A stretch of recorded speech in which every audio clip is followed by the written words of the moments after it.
Pablo Torre's source for all Pablo's NFL needs. That's a bad matchup for you now, Pablo. Fortunately, Bill is Queens born and raised, Northeastern University Forge. Bill, give us your life story. 7 seconds or less. Start at the beginning. Leave nothing out. Tony, born in New York, heard that Scott Norwood missed that field goal, heard a roar in the neighborhood. That was my first sports moment. Been chasing that ever since. It is. You know how the show works, right, Bill? That's how it works. Your first mute. Let's go around the horn. 48 rushes to 23 passes in the year of our Lord 2023. That's what Philly put out last night. You never see that anymore. The Eagles' commitment to the run. DeAndre Swift, 175 yards. It came after an uneven start. No space, no burst from Jalen Hurts. And then later there was this exchange between Hurts and A.J. Brown. Could that be something? You can't knock a 2-0 start. But do the Eagles look all right to you? Around the horns, to Bill Barnwell. Start us off, Bill. Tony, I'm not concerned about the A.J. Brown and Jalen Hurts situation, but I am concerned about this defense and the injuries they've been facing so far this year. One of the healthiest defenses in football last season. They were already down 3 starters in last night's game, and then Avonte Maddox, their slot corner, suffered what appears to be a serious pectoral injury. So we're seeing the weak parts of that defense suddenly get pressed into action early in the season, let alone having to deal with those guys in December and January. And on the offensive side, if I could ask a follow-up, Bill, nothing between Hurts and Brown gives you any pause? Nothing between the way Hurts looked gives you any pause? Absolutely. Okay. Tony, this is a couple that was by Tim McManus a couple years ago was described as a bickering old marriage. Like this is just second nature for these guys. They'll be fine. They'll throw 1 touchdown pass next Pablo Torre. Yeah, Tony, we have been watching quarterbacks and receivers argue for as long as Woody Page has been alive, okay? We've seen it over and over again. We're used to it. All of this falls into the realm, to me, of high-class problems. Yes, we expect the Eagles to be a Super Bowl favorite, a contender, and yes, they're 2-0. And yes, Jalen Hurts, in terms of his aerial attack, is something that teams are getting better at solving for, it seems. But I remember reading something by Bill Barnwell, actually. Yep, get that name right. Bill Barnwell, who wrote that every year Jalen Hurts improves his accuracy. He's still doing it, right? Completion percentage still up year over year through 2 games, despite that stuff. And then you get to the Jalen Hurts that has 2 touchdowns on the ground, and I'm not so worried. Okay. Depth plus all of that stuff, I'm okay with these. I think you should be worried about your sourcing material now for this program. I say again, Marcel Louis-Jacques, on what you saw from Philly, do they look all right to you?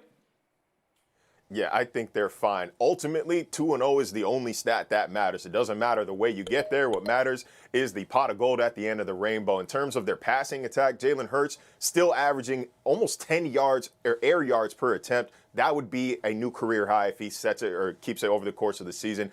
It's going to correct itself. The numbers, the yards are going to come. It's not a big deal. In terms of A.J. Brown, look, man, when your running back's going for 175 and the receiver on the other side of you is averaging 32 yards per catch, there's simply not a lot more to go around. He left the locker room early before talking to reporters, before reporters even got there. Maybe a little bit of a concern for a guy who usually is around to answer questions, but it's a late game. He's got a family. I'm not going to blame him there. And Courtney Cronin. I'm not concerned about A.J. Brown and Jalen Hurts. A.J. doesn't want out of Philly. He wants the ball, but it's difficult when you're running the ball as effectively as the Eagles were doing last night to split those targets up for your wide receiver. And one thing that we saw in the first half is that Brian Flores, who is a Bill Belichick disciple, started to dig into the Patriots' game plan from last week. They were using cover zero to disguise some of those Tampa 2 looks, and at moments, Jalen Hurts looked a little confused out there. It was fine in the end. He ended up getting back on track. And on the other side of that, Justin Jefferson did to Darius Slay what he does to every cornerback matchup that he has out there. He's incredible, and sometimes he gets the best of teams, and I'm not concerned about that for the Eagles defense, despite the injuries that they're facing going forward. Did you see the same burst from Jalen Hurts yesterday that you saw from him last year, Courtney Cronin? I mean, he threw the ball incredibly, and on that tush push, that those thighs that he works on when he does all of those deadlifts and squats, he looked just fine to me in those moments. I want to talk about the tush push in a second, but first, a 6-point win, and there was one swing of events in a play. It's the Justin Jefferson touchback. 12 inches away from being a touchdown. Instead, Philly got the ball 20 yards away. That play is frequently called the worst call in sports. I want to ask you about that. But also the tush push. It was the talk of the offseason. Would the NFL make a ruling here and try to dissuade teams from doing it in any way? They didn't, and now we see the team that's best in the league doing it and scoring touchdowns with it. Courtney, what rule needs to be under more scrutiny? The out-of-bounds rule absolutely stinks. If Justin Jefferson ends up fumbling out of bounds at the 1-yard line, his team gets the ball back right there instead of giving it to Philly at Philly's 20-yard line because it hit the right pylon and goes out.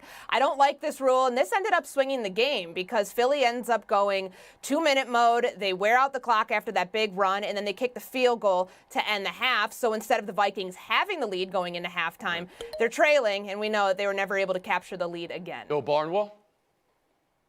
I'm going tush push, and it's because of who benefits here. When the Eagles run the tush push, they succeed, they pick up 4th downs, but they're the only team in the NFL that's managed to pull that off. We saw the Colts try and copy it last week, and even with Shane Steichen, the former Eagles offensive coordinator, they couldn't pull it off, whether it's Jalen Hurts' squad ability, whether it's the Eagles just timing, whether it's Jason Kelce, they have an... But hold on a second. That's an advantage that they earned then, right?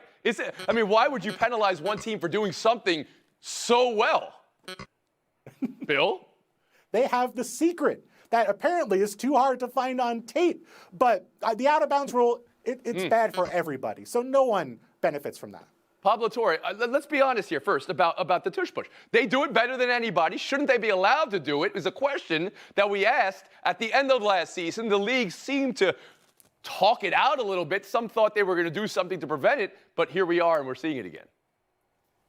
Yeah, I'm mostly mystified as to why other teams aren't trying harder at emulating this, copying it. On some level, like, it reminds me of that subreddit post at one point where it was like, what if 4 Golden State Warriors connected their arms and formed a ring around Steph Curry? Can't he just shoot threes whenever he wants? And it seems like it's just that easy for Jalen Hurts right now. It truly does. And so to me, there's a competitive advantage that should be nullified by strategy because everybody else should copy it such that no one is allowed to do it. There should be a competitive advantage by not sourcing Reddit as your... See, I said you had to get away from Bill because now he's on the show and you go to Reddit. Reddit was your next move. Unbelievable.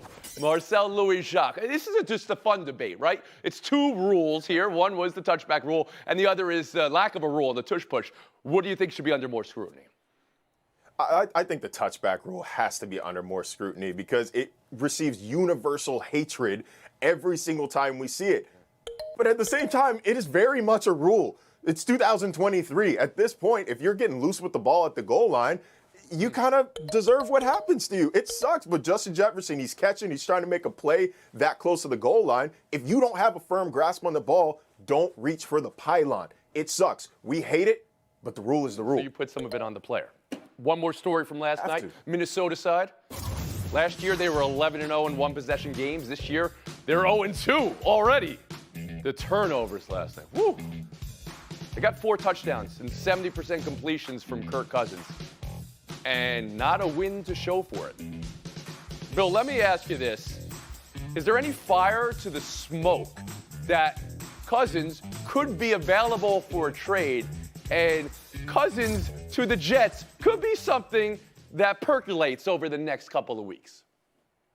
I give it like a 1 in 1,000 chance of happening. Okay, and tell us how you really Vikings feel. Wouldn't consider Kirk Cousins trading Kirk Cousins before his contract runs out at the end of the season, but the timeline has to work out. I don't think the Vikings are going to make a Kirk Cousins trade unless they start 0-5, 1-5, 1-6, unless they're totally out of the playoff picture. And if that happens, they might trade Kirk Cousins, but by the time they get there, the Jets are already going to have made a move for a quarterback. So unless the Jets are going to wait until Halloween to go out and get someone to push Zach Wilson, I don't think they're going to match up with the timeline for a Kirk Cousins trade. Pablo? Yeah, Bill thinks he's real smart with his numbers. I'm going to go with 1 in 999 chances. That's what I'm going to go. Tony, the reality is the Vikings don't know. I mean, the Vikings can't admit what all of us may suspect, which is that they might go 0-5, right? And so the question is, even if you're just a team that is worried about appearances, can you possibly give up this early? And so the answer is no, even if I think it's slightly more likely. Marcel than Louis what Barnwell Jacques, just anything laid here? out. No, it's 2 games into the season. Not time to panic yet, but most importantly, the Vikings quarterback of the future is probably not on their roster right now. They've got the rookie from BYU, Jaron Hall, and they've got Nick Mullins, who's a good backup, but a backup. There's nobody who they need to see at the risk of losing games, alienating their fan base, and therefore losing money. And contrary to popular belief, the NFL doesn't operate in the best interest of the New York Jets. It would only behoove the Jets to trade for Kirk Cousins. Minnesota gets nothing out of it. Well, they could Why are get you a going to go draft help pick, is Gang what, Green? What they would get, right? They would get a chance to make a pick for the future. Courtney Cronin. The Vikings can't waste another great season from Justin Jefferson. At 24 years old, he has more career receiving yards than any player on the team that I currently cover, which is the Chicago Bears, 100-plus years of their history. Justin Jefferson, 50 career games, over 5,000 receiving yards. I used to cover the Minnesota Vikings. They started out 1-5 in 2020. They decided to siphon off assets, and then they start winning after their bye week, and they're in the hunt the entire time. I think that there was some Covering the Bears, formerly covered the Vikings. In high school, who did you cover? No. A.J. Brown? You covered A.J. I Brown's covered high school A.J. career Brown. the last time? Sure did. All right, we'll take a break with that. Buy or sell on the other side. Sorry for doing my own research. That's discouraged now on this show. Last dozen years. It's week 2. Maybe urgency isn't the word you would use, but it's a week where Kansas City, Buffalo, and Cincinnati all come in off of a loss. Ravens, Bengals, Sunday. That's got to be a feature game of week 2. Cincy got buried in week 1. Buried in an underground home. A word for that does not come to mind. But Joe Burrow got a haircut this week, and he said that's what you do after a game like that. Bills and Raiders. Josh Allen's week 1. Just hard in the second half. We all know what happened there in the loss to the Jets, how he bounces back. So this is a debate here. Let's make an argument for whom is a bounce back more likely, Burrow or Allen? Around the horn, Courtney Cronin. It's Josh Allen, and he's got to stop being reckless with the football. 84 interceptions in 78 career games, Tony. That's awful. And the 3 that he threw against the Jets on Monday Night Football came against a standard pass rush. Now, the Raiders don't have the horses like the Jets do on defense, so during the Bills' home opener, this should be easier for him, in theory, to bounce back, but it's still going to be a test. He was responsible not just for those 3 interceptions, but also had a turnover in there as well. Marcel Louis Jacques, who is more poised to have a bounce back this week? Yeah, Josh Allen definitely needs it more. I mean, going further into Courtney's stat, he's got 27 in his last 19 games, including multiple in last year's playoffs. He never plays well against the Jets at MetLife. It's a divisional game, and they play him tough. But until he cleans up this gunslinger mentality, that limitless ceiling we see from him has an ugly blue tarp over it. Pablo Torre. But that's why Joe Burrow is more likely to have the bounce back, I think, even though he might not need it as much. We know that Burrow against the Browns is a thing. He's like 1-5 against the Cleveland Browns, his hometown team. I get it. But the Josh Allen thing, Tony, Marcel just laid out how he has a zillion turnovers in his last whatever games. And Courtney just said that all he needs to do is stop throwing picks. Everybody has been telling Josh Allen that for 3 years. Saying it is not enough. It is something else that's happening that we cannot solve, and I don't think he can either at this point. And Bill Barnwell. I think that Josh Allen needs it more, but Joe Burrow is more likely to do it because for Josh Allen, this has been half a season where he's been struggling. This is not a one-week incident. For Joe Burrow, nobody had concerns about Joe Burrow until last week when he got stuck in a monsoon against a really good Browns defense and couldn't complete anything downfield. Just too much faith in those receivers and 2 injuries to key players in the Ravens secondary. I think the Bengals look very good on Sunday and beat the Ravens. That's a good point about the injuries sustained by Baltimore, and that's maybe right in time for Joe Burrow to turn it around. Kansas City, Jacksonville. We said they come in off of a loss. We know they were without Kelsey and Jones last week. Both are back. Travis Kelsey at practice today. Faked the limp and turns it into a twerk. So we know how he feels and the vibe going into this. This is a rematch of last year's divisional playoff, which was a tight game, 7-point win for KC. Expectations for KC Jags, Marcel? RIP to the RIP Chiefs takes from 9-7 to 9-17. They are back. Mahomes has his favorite were weapon back. people Travis nobody Kelce. was saying R.I.P. Kansas City. Yes, they were. Yeah, did I miss that? Yes, they were. I think everybody excused I'm a little it. too online, maybe, but I think they were. Either way, they've got their weapons back. They got Chris Jones back on the D-line. I am watching for Travis Etienne on the other side of the ball in Jacksonville. He compares favorably to Jahmyr Gibbs' skill set, and Gibbs just went 7 for 42. That is 6 yards per carry. okay. That might be a catalyst for Jacksonville. Pablo Torre. Yeah, Tony, forgive Marcel. He's spending a little too much time researching on Reddit, I think. The reality of what happens here in this game is that Chris Jones, Travis Kelce are back, and that is everything, right? And plus, against the Jags defense, in those 2 games they played against the Chiefs last year, they sacked Mahomes, I believe, once, or they didn't sack him once. They only touched him 10 times total. That defense in Jacksonville cannot get a hand on Mahomes, and if he is unobstructed, yeah, watch Bill out. Barnwell. Pablo mentioned the sack rate for the Jaguars defense. A bigger concern is that they can't stop tight ends. Dead last in the NFL last year in QBR when they faced tight ends. And that came up in the postseason when Chiefs tight end, forget his name, he had 14 catches in that game. If Travis Kelce's even 80% of his normal self, and if Patrick Mahomes, who was hurt in that playoff game last year, is 100%, major problems for the Jags in this game. Good stat, Bill. And Courtney Cronin. Travis Kelce looked absolutely fine faking that injury for a minute in practice and then twerking. So I anticipate the targets that went to Kadarius Toney that resulted in drops and the targets that went to Sky Moore going to Travis Kelce in this game. Patrick Mahomes really good since 2022 at targeting all of his tight ends, top 4 in QBR, passing yards, first down rate. That's going to be a big part of the game plan to get this Chiefs team to 1-1. Spot on analysis, though. Don't love hearing a Tony getting downsized in any way. Courtney Cronin, thanks for your time today. Pablo Torre as well. That horn game quick. That showdown is now Marcel Louis-Jacques and Bill Barnwell. Next. And Bill Barnwell in his first career appearance in the showdown. Now, rookies in their first show have a .430 win percentage in that appearance. However, Marcel Louis-Jacques is in his rookie season as well, opposite Bill. Marcel, you know what to do. Here's a matchup. Let's go around the horn. Showdown 1, Jets-Cowboys this weekend. Zach Wilson says he's excited to go up against Dallas's D. Should he be? Marcel, and who will score more points Sunday? The Jets offense or the Cowboys defense?